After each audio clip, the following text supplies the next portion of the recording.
All right. So we've got this guy named John.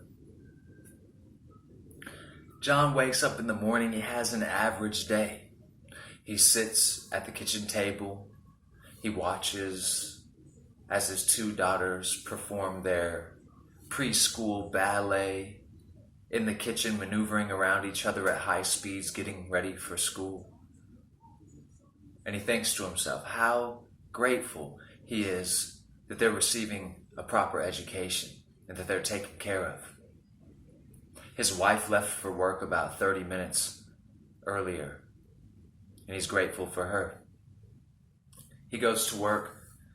Everything's normal. It's an average day. He drives home. He gets home just in time for dinner with the wife and his two daughters.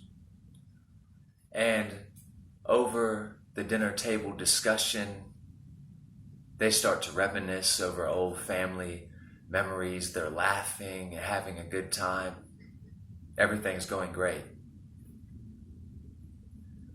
After dinner, the night ends with a movie and photo albums.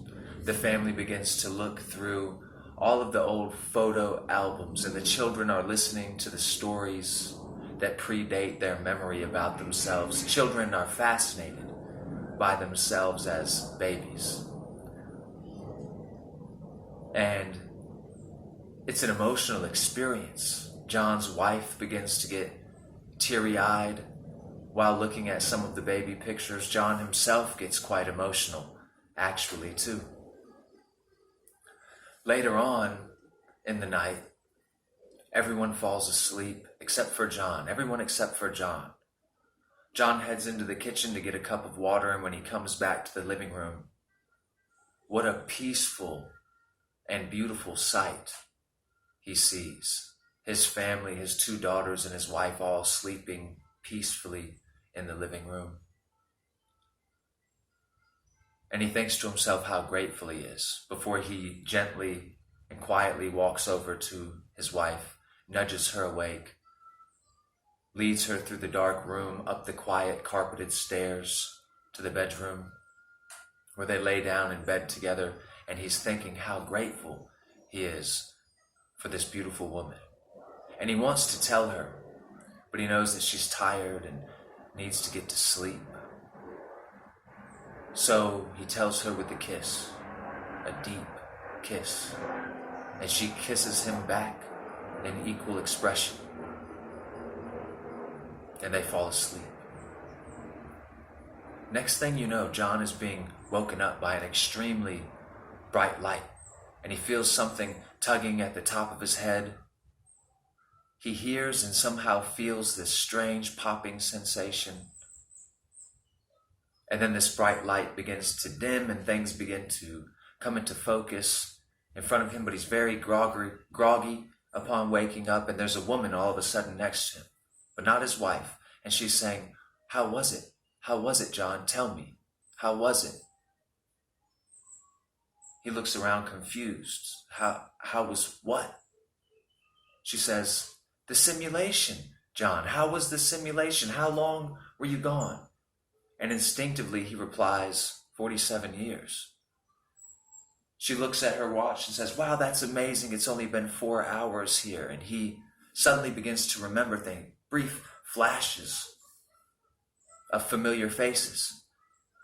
And he begins to say quietly to himself, my wife, my children.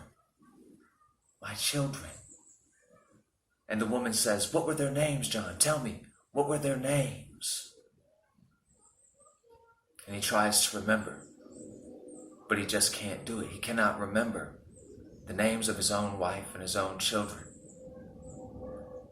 He says, I don't know. She says, tell me, what were their names?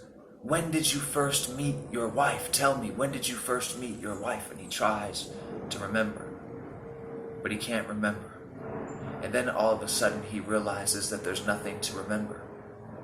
All of a sudden he realizes that he knows nothing about his wife. He only met her today. And those children He only met them today, right here, in the lab,